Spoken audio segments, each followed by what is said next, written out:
Hi everyone, thank you for stopping by the channel and taking a look at this video. I do appreciate it. And if you enjoy this and my other content, please like and subscribe. It does wonders for us and will help out my whole family right now. So today I want to talk a bit about Raheem Sterling and the enigma that he is, or some would say the conundrum, okay?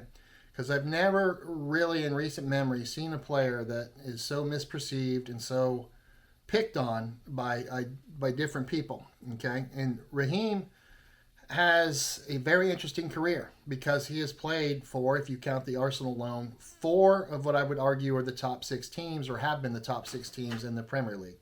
And it's unusual for a player to jump around in the same league like that. I know there's cases of people, starting at Chelsea, going to Bayern, and ended at Real Madrid, that type of thing. But this is very unusual. And Raheem burst on the scene as a very, very young player. And I think people forget that at Liverpool.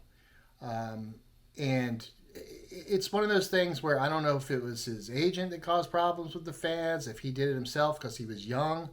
But you're talking about a kid who's in the first team at Liverpool and was doing fine. But I do think that Brendan Rodgers being the manager when Raheem was coming up did him a disservice. I do not think Rodgers is good with young players. In fact, I think he's a bit of a fraud. No disrespect to him, and I don't mean a total fraud, but he inherits teams, and I'm not sure he's made them better. Okay, and he definitely did not make Liverpool better in the end. But that's beside the point. And I think one of the biggest disservices done to Raheem when he was young was that the fact that he was so pacey, he was allowed to get away with stuff. And the reality was, I think as a youth, he needed to be sat down and told, look, you are going to be a winger, period. No ifs, ands, or buts, but we are going to make you one of the best wingers to ever run the fields and pitches across this continent and world, okay? And that they should have really worked on to give him three moves out on the wing that were virtually unstoppable with his pace. And he needed to be able to go left as well as he went right and be a threat out there. And not that he can't play in centrally or play up top. Of course he can. But at 5'8", and we say 5'8", but I'm pretty sure the person that measures his height is the same person who measures Tom Cruise, I think that's a misuse of the player.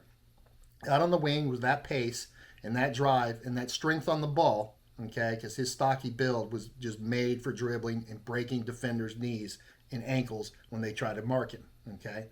I think he would have been absolutely world-class in everybody's mind. But let's just review his career, okay? In league play, he's a 1 in 3.21 goal scorer. At the national team level, he's a 1 in 4 goal scorer. He holds some awards. He's been player of the year as the young player of the year. Like I said, he was underpaid at Liverpool, which was ridiculous. And so Man City came in and ended up paying, what, $50 million for him? Okay. I don't think Liverpool should have let him go to begin with, but he excelled at Man City. He did well there. Then he was going to do well at Chelsea. And, Chelsea just buying players left and right, so it's hard to keep track of everyone in there. But the fact is, on the all-time England scoring sheet in tournaments, he is ranked ninth, okay? He has 7 points, 4 goals, 3 assists. The people above him, only one of them is his peer, and that's Harry Kane, or contemporary, if you will. Okay, you've got people like Beckham. Gerrard only has 1 more point in major tournaments. Rooney only has 1 more point in major tournaments. Then you have people like, Jeff Hurst, things like this. Shearer, maybe. No, Lineker, okay? But no one in his immediate age range has done as well as he has internationally, and people forget that. And 1 in 3.21 goals, 1 goal every 3.21 games is nothing to sneeze at, period. And I really think, though, if he had been trained better as the winger, that he would have provided even more assists. But the fact is, he does have 3 assists in major tournaments, and that's 3 more than a lot of big-time England national team players have had. One of the other things I think was that, when you go to Man City, Pep has an expectation that you're going to play his way, and I'm not really sure why they bought Raheem. Although he did well for them, in the end, I don't think, Pep always wants to take square players and jam them into a round hole until they are round.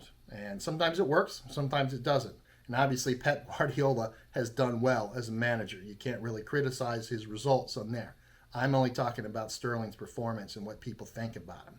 And the reality is, I think people need a rethink. I think this man has been discredited, disserviced, and just not appreciated, basically. And if I was him, I'd be feeling pretty underappreciated.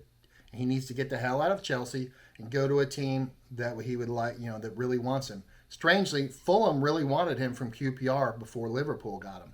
But his mom wanted him to get out of London, which is why he, in some sort of gang problem, people he's hanging out with. So he went to Liverpool along the way. So when next time you set out to criticize Raheem Sterling, give it a think, because he's much better than people have given him credit for. And it's not really fair or right. So anyway, thank you for stopping by the channel. Please like and subscribe if you can. And go look up Raheem's stats for yourself if you want. And you don't believe me, because there's a lot of people that don't. But he's a much better player than anyone has given him credit for. Have a great day. Bye-bye.